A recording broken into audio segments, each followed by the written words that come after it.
Hey guys, तो what if के 2 episode release हो चुके हैं और दोनों ही अलग अलग पॉसिबिलिटीज और अलग यूनिवर्स में बेस्ड है। एपिसोड 3 काफी इंटरेस्टिंग है उस हिसाब से। इस एपिसोड में लोकी अर्थ पर आने वाला है, लेकिन इस बार लोकी के अर्थ इन्वेजन में क्या अलग होने वाला है, इस वीडियो में हम उसी के बारे में डिस्कस करेंगे। शुरू करने से पहले एक पोटेंशियल स्पॉइलर वार्निंग रहेगी एपिसोड 3 को लेके, और अगर आप इस चैनल पर नए हो तो सब्सक्राइब जरूर कर लेना सो दैट आपको हमारे लेटेस्ट वीडियोस की अपडेट्स रेगुलरली मिल सके। So without wasting any further time, let's get started.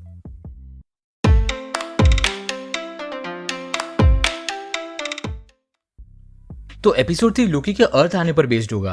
अब अगर ट्रेलर के शॉट्स को हम देखें तो यहाँ हमें लोकी थॉर 1 के कपड़ों में दिख रहा है। इवन उसका हेलमेट भी थॉर 1 का है, और वो अकेला भी नहीं है, उसके साथ पूरी एसगार्डियन मिलिट्री आई हुई है, डिस्ट्रॉयर भी है, और तो और यहाँ पर हम लेडी सिफ और वॉरियर्स 3 को भी देख सकते हैं उसके पीछे। ओरिजिनल टाइमलाइन में लेडी सिफ और वॉरियर्स 3 सिर्फ थॉर को सपोर्ट करते थे, वो सारे शुरू से ही लोकी के अगेंस्ट थे। तो यहाँ ऐसा क्या हो गया कि वो भी सब लोकी के साथ हो गए। तो क्योंकि हमें पता है कि ये लोकी थॉर 1 का लोकी है, तो थॉर 1 से रिलेटेड कुछ और ट्रेलर फुटेज भी हमने ऑलरेडी देखा है। उस फुटेज में हम थॉर को शील्ड की टेम्पररी फैसिलिटी में ब्रेक इन करते हुए देखते हैं, जो शील्ड ने म्योल्निर के अर्थ पर क्रैश होने की वजह से उसके अराउंड बनाई थी। मूवी में हमने ऑलरेडी देखा है कि थॉर शील्ड के सभी गार्ड से लड़ता है और वो म्योल्निर तक पहुंच जाता है, लेकिन ठीक उसी वक्त वहां हॉकाई भी मौजूद होता है और थॉर उसके निशाने पर रहता है। मूवी में एजेंट कोल्सन हॉकाई को ऑर्डर करता है अटैक ना करने के लिए। तो इस एपिसोड में शायद हॉकाई पहले ही अटैक कर लेगा थॉर पे, और शायद उसकी वजह से थॉर मर सकता है। हम जानते हैं कि थॉर 1 में ओडिन जब थॉर को अर्थ पर बैनिश करते हैं तब उसके पावर्स भी छीन लेते हैं, तो थॉर अर्थ पर एज ए ह्यूमन ही रहता है, और इसीलिए हॉकाई का अटैक उसके लिए काफी लीगल साबित हो सकता है।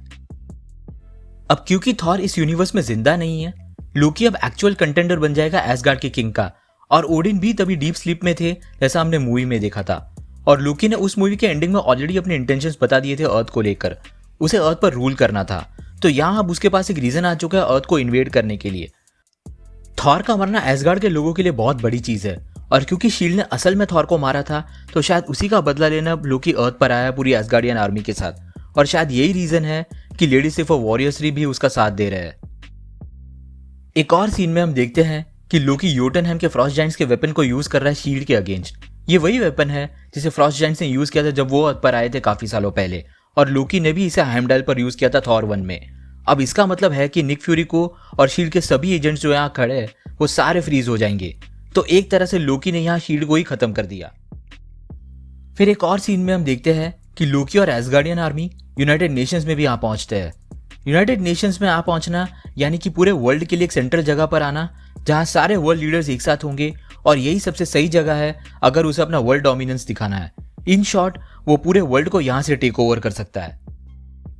एक और चीज जो हमें नहीं भूलनी चाहिए वो है कि लोकी एवेंजर्स 1 में टेसरैक्ट लेने आया था अर्थ पर, तो इस टाइमलाइन में टेसरैक्ट अभी भी शील्ड के पास ही है, तो शायद यहाँ भी लोकी टेसरैक्ट चुरा सकता है शील्ड की फैसिलिटी से।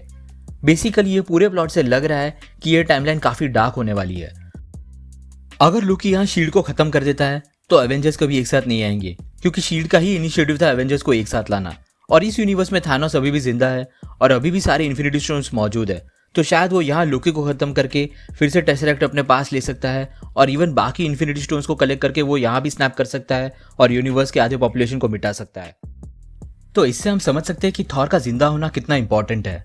शायद यही रीजन था कि मार्वल ने थॉर 1 का ये मूवमेंट चूज किया जहां उसके पास पावर्स नहीं है, और यही वो वक्त था जब थॉर सबसे ज्यादा वल्नरेबल था फिजिकली।